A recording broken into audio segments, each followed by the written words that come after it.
Today we're watching When a Horror Movie Breaks the Fourth Wall by The Theorizer. Now, I've been watching one of their comment section and you guys wanted me to, well, one comment section. I'm not gonna lie, I have seen his video before, but it's been a minute since I watched his video. I don't know what video you guys want me to watch, so I just picked out like a random video. The one that kind of stand out the most to me was this one right here. So we're gonna watch that real quick and see how this goes. Alice Palmer was an Australian girl who went missing while swimming in a dam. The police eventually found her body, and her father identified her, but they start to feel something really wrong. Back at home, All right, comment below, what's your favorite horror movie? they feel like they're being watched, like their daughter is haunting them. They see figures moving in the shadows, they have weird visions, and their friends see Alice in a picture they took on their hike. She's just staring at them from the background. Their son sets up cameras around the house, and sure enough, they see Alice in photos and videos just standing there. They exhume her grave and run a DNA test to confirm if the body they buried was really her, and yes, it was. Frightened I'm gonna send it right now. by this, they consult a psychic to give them a reading, but it yields Did you want me to send the? Did you want me to send the raw one, or do you want me to send the one with the edited one? no results. Eventually, though, some friends' footage reveals the son was dressing up as his sister in the forest and faking the footage so he could help his family move on, but it just made things worse. Their son goes on a trip with the psychic to calm down, but the mom is still suspicious, so she sets up cameras herself and discovers that something genuinely is going on. She sees copious footage of her daughter staring at them while they sleep, alone in their house. This is already terrifying, but What the fuck? Imagine having your own child looking at you while you're sleeping. Hell no. We gotta take him to like a psychiatrist, church, or something, because there's no way I'm gonna let a child fucking watch me while I sleep. then the mother goes over previous footage and sees something else that nobody caught before. She sees their old neighbor sneaking in the back door and doing something in their dead daughter's room. Wait, I'm so lost. I'm not gonna lie, I was not paying attention. What am I? Wait, dead? In Alice's safe, the family finds VHS footage of her doing dirty things with the adult neighbors. These neighbors have since moved away, presumably out of fear from being discovered. So the family comes to the conclusion that Alice wants them to know something deeper about her because she lied about a great deal in her life. They discover her journal, where she writes about meeting with the very same psychic, something he never told them. Alice had met him because she was plagued with a sense that something very bad was drifting closer and closer towards her. And it's getting closer. But the crux of her whole journal is an obsession with a nature park called Lake Mungo, where she visited on a field trip months before her death. After going over cell phone footage from her classmates, they realized there was something very wrong with her. She was terrified, and like everything else in her life, she never told anyone. They catch her in the corner of some footage burying something. Determined to learn what their daughter was hiding, they travel out to this random nature park, find the hole, and discover her most personal belongings inside, buried with her cell phone. They charge it up, and we finally learn what she saw that night. She had wandered off into the darkness, recording something. What the fuck did she record? Hold on, I'm gonna change the light, make it more scary. At some point, this figure came towards her from I'm out. sorry, it's always the shitty ass cameras, bro. Come on, like, I don't know what year was this placed at, but like this, you need to work on the cameras, gang. Get the quality for 4K resolution, fucking 60 fucking ping, whatever the fuck, but get that shit The going, bro. darkness.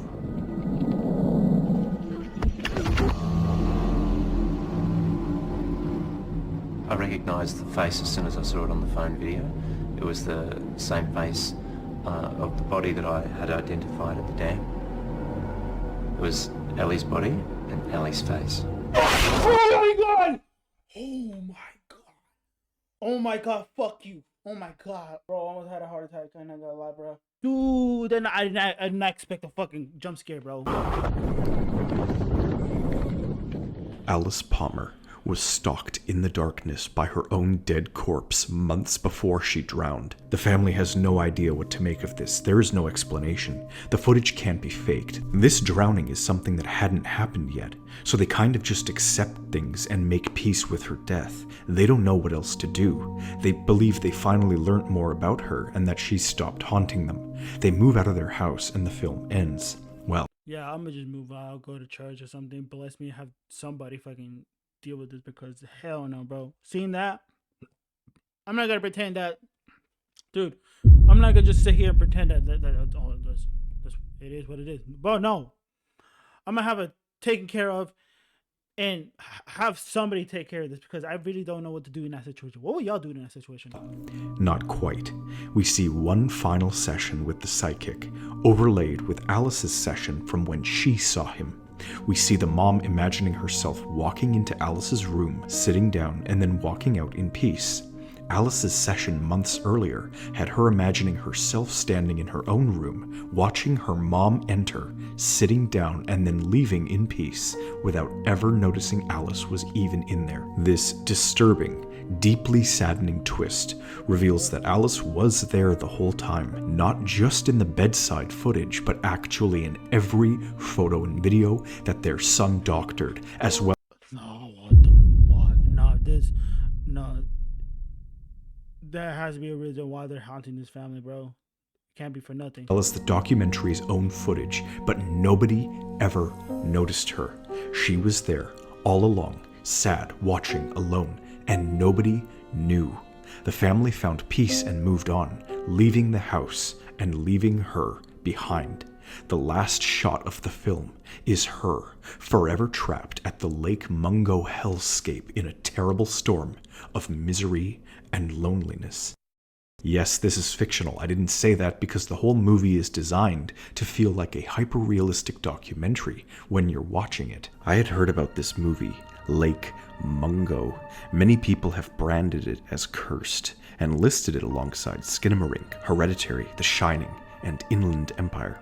The creator went into hiding in real life to make this whole thing feel as cursed as possible, but he couldn't help but come back recently to co-write that Late Night with the Devil movie. So it has an interesting production history, but I didn't get around to Bro, horror movies like Paranormal Activities and anything that has to do with like a documentary or like when people just use their camera as like a way to like kind of like, you know, tell a story, that scares the fuck out of me.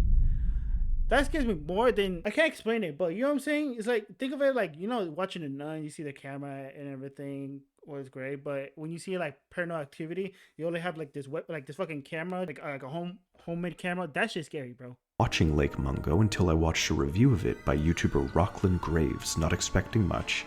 Imagine my surprise. I thought it was pretty standard horror until that one scene. I wasn't even watching the movie, it was a review of it. The unexpected surprise at the raw concept of this movie cracked me to the bone. I actually had to look away from my screen. I even commented about it. The sheer idea of your own bloated, soaking body hunting you down in the darkness months before you're even dead broke me more than the visuals did, which themselves are top-notch and exactly scary.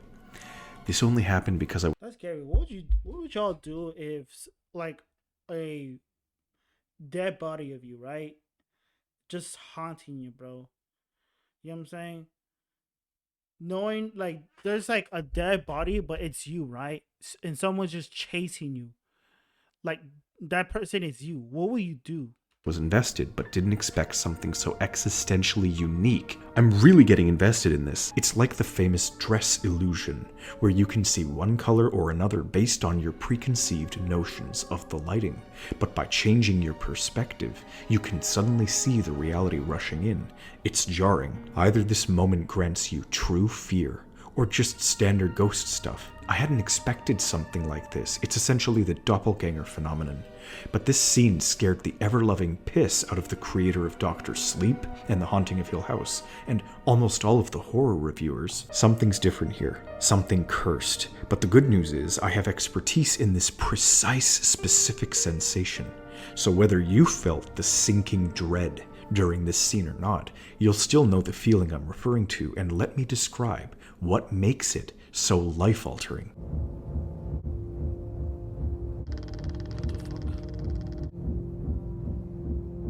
please, I hate jump scares, bro. I hate one thing you guys need to know about me, bro, is just I hate jump scares, bro. I love horror movies. Jump scares always gets to me, bro. I hate that shit. Bro, even the sound pisses me off. What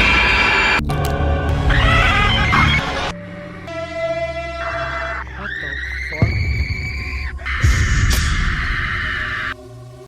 Oh my god! Oh my god, I paused it at the worst time. I'm not gonna sleep at all, bro. Oh my god. I need to watch something, bro. Something like PG or something, bro. Coco Melon or something. Being healthy and having a Thank sweet God. tooth used to Oh my god, I'm so happy for this app. Oh my god.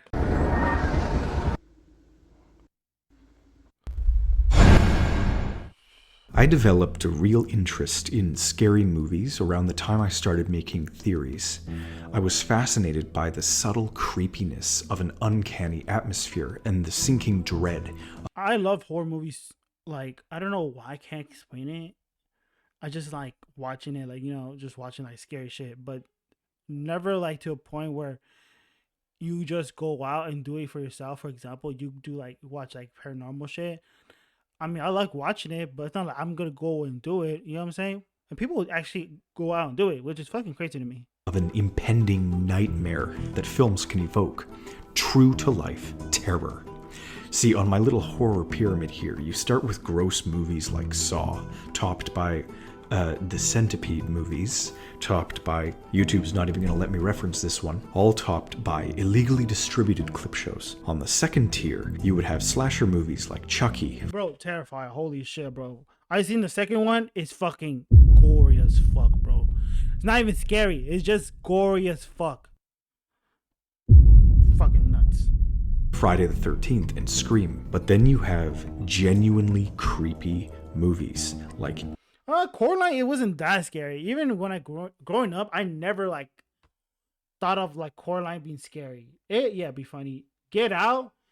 Get Out was like wasn't scary, but it was like, you know, creepy. 9 wasn't that scary at all, but I can see why. It, Coraline, maybe even 9, which may not actively be scarier, but the type of horror that they're striving for is more refined and accurate to real-life terror. Near the top, you have surreal and psychological horror, the sort that sticks with you in the event that it's done correctly. I never seen those movies. These get harder and harder to achieve as you go up.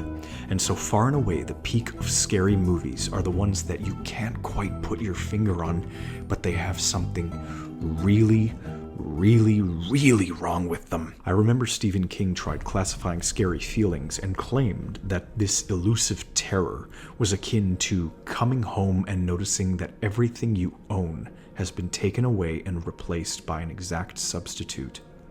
That nails it. It's uncanny, inexplicable, and extremely evil. Something means you harm, and you're completely exposed. Are you gonna stream tomorrow? Yeah, I think so, yeah.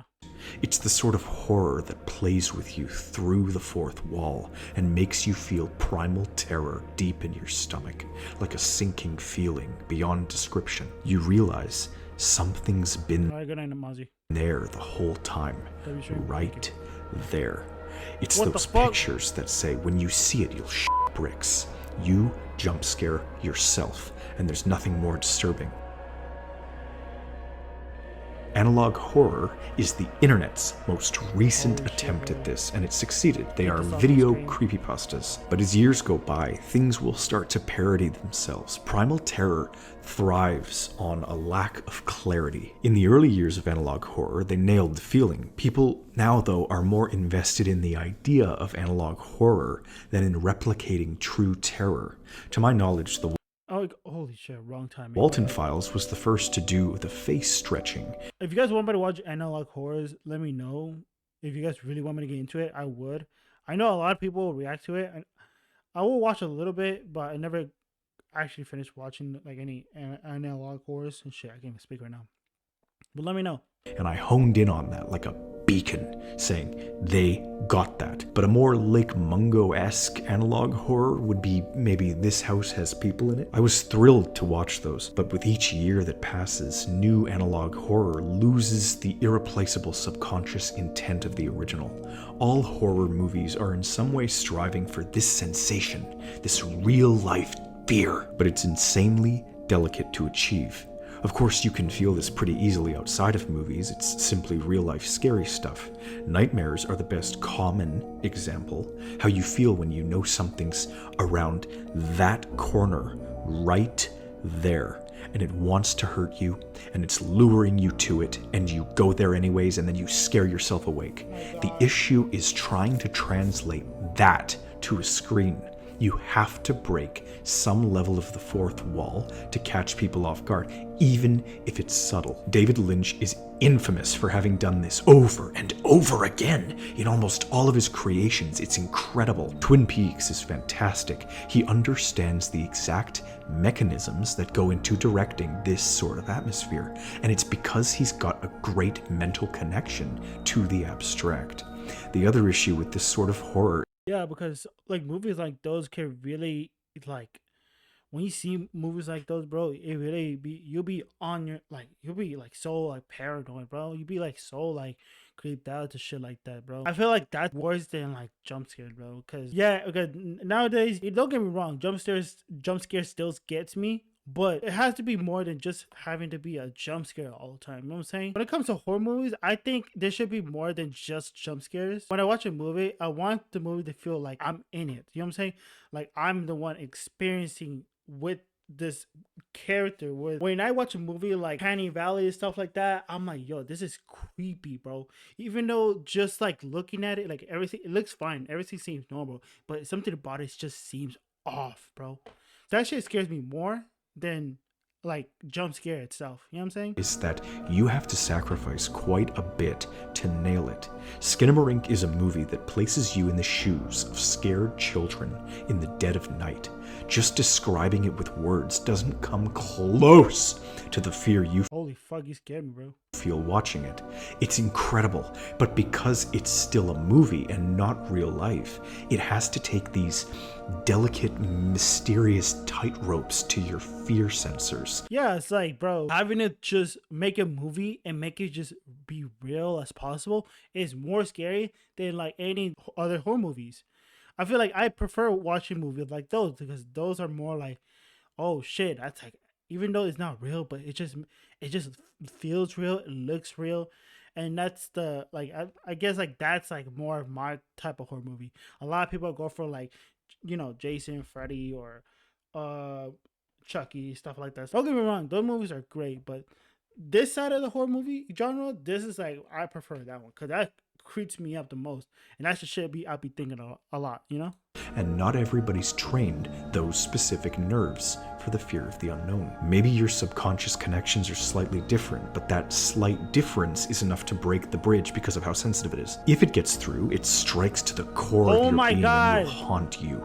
You feel this way as a kid watching Bro, fuck. horror movies all the time, but it goes away because you get used to the cliches and conventions and understanding the real world around you. Horror used to be able to do it easily for an unaccustomed society, like Psycho or The Exorcist. Nobody expected they'd actually show what they did, but now people are too used to those things. So today, you need to create a new normal to break. Exactly, bro. Like, people are just used to seeing the jump scares and shit like that, the old cliche, the most like generic ass, you know, horror movie. They want you to see something new, something scary, and like seeing the Canny Valley, the all this stuff, bro, the new shit, bro. That's like, that shit will get you, bro. Skinamarink takes a very bold approach and tries to straight up put you in those childhood shoes again. Subtlety works too, though, like the timeless Twilight Zone. Hereditary 2 was another recent movie, much more accessible and like less abstract than Skinamarink. Very sad too, but it nails the scary moments, primarily using its direction. I noticed many of these use sadness as a potency. The Babadook was another one. Hereditary knows what to show and when to show it, and how to light something, and how to break its own barriers and subvert horror. The angle of things, the way things move, it's unnatural and stilted and very on brand for terror. I don't remember watching it. I think I didn't remember watching it. It was me, my roommate, and his cousin. We were downstairs watching. I don't know if it. Yeah, I think it was. It was a pretty good movie. But you must be invested. Many books strive for terror as it's easier in this format, like scary stories to tell in the dark. And you of course have traces of terror in most popular horror films too, like Insidious, Sinister, The Ring, so forth. Again, they all try to approximate it. I even felt it in like season 1 of Lost. The most famous terror film, by an ungodly margin, is The Shining, but it also didn't need to do as much in this area because, again, it was one of the first to really do it, only against, like, David Lynch's work. It was designed to hurt its viewers, traumatize them with questions, and Stephen King hated that this adaptation sacrificed the rest of his story to do that. There's also cosmic horror, which is a very specific... Imagine being able to build anything just by thinking about it. Meet Base 44. Very untapped area of horror that overlaps highly with terror and has to do with terrifying things beyond our understanding that make your existence mean nothing.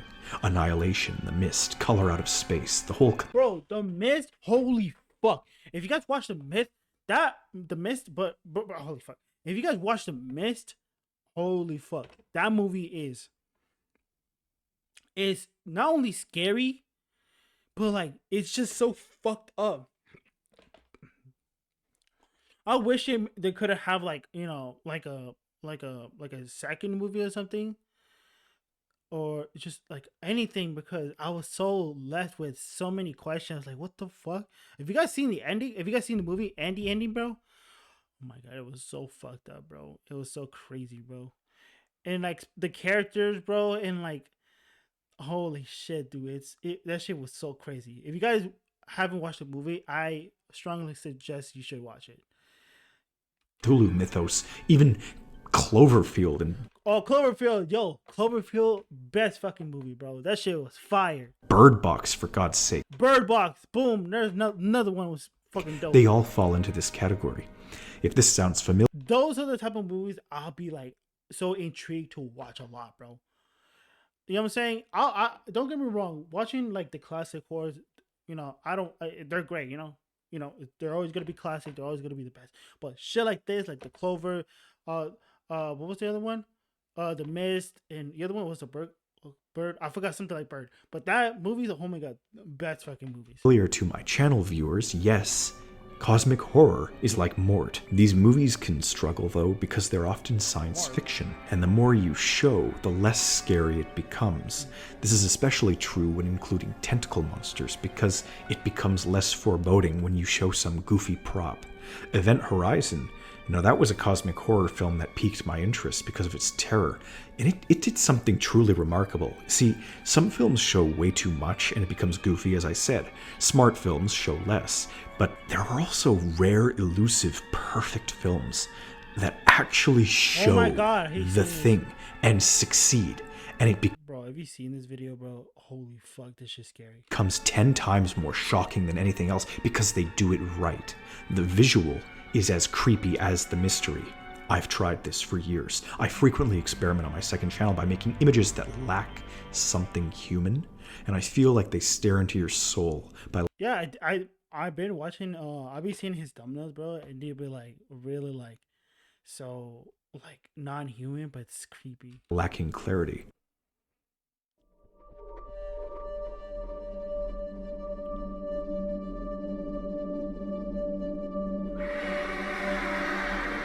No jump scare, please.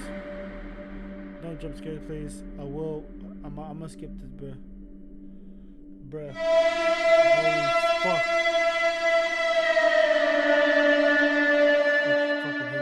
Again, only the best terror creators are successfully achieving this, and Event Horizon did it, but I don't quite know how. It wasn't about monsters, and it wasn't even scary imagery like those faces, but it had the nerve to show things after withholding it, and oddly enough, it was simple gore, but the extent to which it was done, in the context, makes this the most visually horrific thing that I think exists in a mainstream movie. And the conceptual fears there too, like a haunted house in space, a scientific explanation for hell. That's batshit raw. And just weeks ago, I watched In the Mouth of Madness. Perfectly uncanny, especially the bike scene. It nailed it. But in its zeal to incorporate all of its love letters to cosmic horror, it also dealt in tentacles, which is a risky move to make. But nevertheless, I still think it's the most accessible and accurate cosmic horror movie ever. So terror happens. But then there's something like Lake Mungo. Here it goes. Do it. Do it. This is the scariest thing I have ever seen. I have gotten the sinking feeling, the sudden jumps, plenty of times when seeing these kinds of movies. Twin Peaks being by far the most successful at this. The final moments of season 3 flayed me alive. But I've never gotten the shivering chills up my spine from terror in particular. I get it from nostalgia, I get it from very well crafted art, but not fear. Twin Peaks came close, but this shot straight to the core. Bro, something about horror movies, you can't just feel the difference of fear, bro. When you watch, like, for example, Jason, you feel like, oh, it's scary, right? You feel this like anxious feeling, right? But when it comes to like Uncanny Valley or other like shit like that, bro, that's a different type of fear. I can't explain it, bro. It's just like a mix of like fear and just like anxiousness and like a whole different thing. I don't fucking know, but it's just really like, it's just like, damn, that's just scary, bro. It's like a different type of fear, bro. When I first heard about it, then read comments about it, then watched it for myself, it shot straight to the core and it wouldn't let go. This movie only works when you're invested in the mystery of it, without assuming it's going to be scary. Watch it when you're interested in seeing a documentary. The truly scary moments only hit with their full potential when you get a flood of implications from them. You have to be thinking about exactly what it means when watching, otherwise it won't be particularly scary. If you can do this, that scene will cause a sinking feeling and chills when you realize what you're looking at. Now, there are horrors you don't want to look at. Images so creepy you feel like you have to look away, closing your eyes in a nightmare, needing to scream but having no mouth. Well, Lake Mungo's climax is the conceptual scenario equivalent of that, because I don't want to even think about it. So much so that I'm dedicating an entire essay on its conceptual intricacies of quality, something I've only done like once before. This movie spends all of its time establishing how realistic it is. It presents a ghost story, then reveals exactly how it's a hoax. Then it reveals there's an even bigger ghost story and reveals exactly how it's a bigger hoax, explaining every last possibility for how it worked. But then it reveals the cell phone footage. This moment knocks you into oblivion. This is a film that has crafted a new normal and broken it so many times that you know nothing can be real or bother you. But then it shows something that doesn't just defy its own rules, but defies how time and space work, how filmmaking works, how reality works, and is something you've never actually seen in another movie. It spends the first 2/3 setting up and breaking cliches, to ultimately in the end not just crush more cliches, but everything you think you know about horror, and then it just comes out of it nowhere. This movie is dangling something really, really, really bad, very clearly very evil in front of you, and it refuses to tell you what it is before just abruptly ending. This scene should not exist. It's like finding a cursed copy of a horror film, one that scares you and not the characters, like an anti-piracy screen made into cinema. It's all about the subtlety in which the fourth wall is decimated in the name of abject horror. Lake Mungo's creators aim to hurt you through the fifth wall, the sixth wall, the seventh wall, and it even preys on fears of time flow, which is very niche. Simply, what happened to Alice at Lake Mungo can't happen. This doesn't happen anywhere. You stared too long and saw something you shouldn't have. Wow.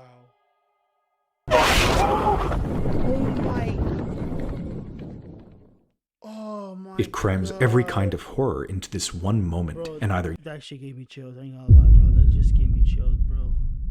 I fucking hate jump scares. you felt it or you didn't. It's invasively personal and meticulous by design.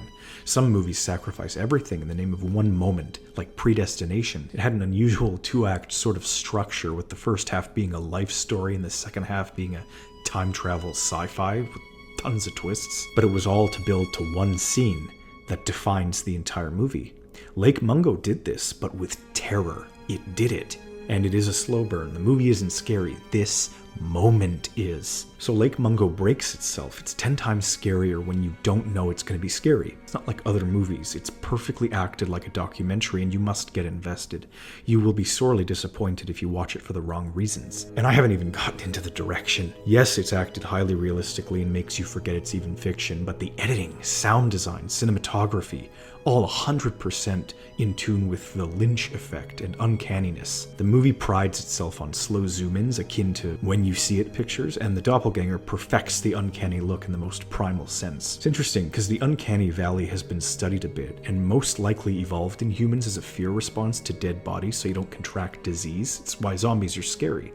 But this is like a completely dead body that's still drifting. That's primal, original fear. And you can't quite make out the faces. Is she horrified here like a ghoul? Is she staring down at Alice here? What kind of knowing, deeply demonic expression is this? What is this implying? The silhouettes, the angles, the visual mystery. Perfect. And that's what horror fans will look for. But the concepts really send it over the edge. It's not the scariest movie. It's a movie that happens to contain the scariest scene. And it's built that way. It's designed to terrify the people who fear. The whole thing feels like something very bad is going to happen. A truly sickening dread. You feel it coming. Then it's Oh, I feel it. That shit's scary as fuck. there. You know you've seen it. You know it's thrusting its twist at you, whatever it means. You're finally seeing what they've been hinting to, something you were never supposed to see. She buried this footage. Again, so meticulous. Every piece of fear, it floods everything when you watch it. And it's very sneaky because it even proves in its scariest moments never to jump scare. That's not how it works. And then it does. Once. It sets up a new normal, then breaks it with one shot, with the most uncanny That's actually a good way to put it, bro. Holy fuck. Like, you don't expect, like, this is exactly what I'm talking about when it comes to horror movie, bro. As much as I hate jump scared, but like, just that one scene alone, it got me. That actually got me, like, but it just unlocks a new type of fear, bro. Like, in the movie, it doesn't supposed to, like tell you when the jump scare is gonna happen. Bro, when you watch enough horror movie, you just know when the jump scare is gonna happen. But in this movie in particular, you just don't know when it's gonna happen. It just like kind of like, you know, it plays on its own, and eventually when you're not when you at least expect it, boom, that's when it gets you, bro. Oh my god. shot. Not That's what horror movies should be like, bro, but you know, it's different now. a ghost, but her. As ever, I'm starting to lose my voice. If this video performs good, I'll make a full theory on the plot, but I'll give you some brief ideas. There's clearly some really freaking weird thing going on with time and backward stuff and reversals, the car moving backwards, the reversed order of things, the psychic stuff, and her drowning in a dam, but meeting her own ghost at a dried up lake? The darkness being the bottom of the water, the jump sound being her suffocation. I have a few ideas. First, I'd be remiss not to mention the most prevalent online fan theory, that being that her true unfinished business was supposed to be them learning who killed her, that it was her brother, who did it of his own sexual guilt after finding her tapes with the neighbors. Makes lots of sense. I had a really neat theory when watching again, and that was this. What if it was never her, and this doppelganger was the body they found? That this thing hunted and replaced her that day, and she's missing somewhere else? To match Okay, that makes it why they're haunting the family. It's the fucking weirdo brother, bro. the tone, we shouldn't have seen this. She was agonizingly erased. I don't know how to, I don't even, see, this is the kind of thing the movie makes you feel and they don't tell you. Was it the psychic who staged the whole hoax and killed her, or something to do with the neighbors, hence he didn't tell anyone? These are all ideas, but they do sometimes jeopardize the fear factor, as explanation is the death of the cryptic and the uncanny. So I can elaborate on these ideas if people want, but as this video and previous ones should demonstrate, I thrive when making scary things normal and normal things scary. This theory then would be very coherent because there's a real mystery to solve. It's just the lore now. The entire psychology and motivation of the film's existence is clear. That's pretty much it. But yeah, W fucking video. I haven't watched the Theorizer in a minute, but first time watching this video for a long time. It's pretty good. Bro, even though this video was posted like 10 months ago, I think it's still good. It's still great. If you guys want me to watch anything else, let me know. You can leave in the comment section below. Alright then. Fucking I hate jump scares, but next video.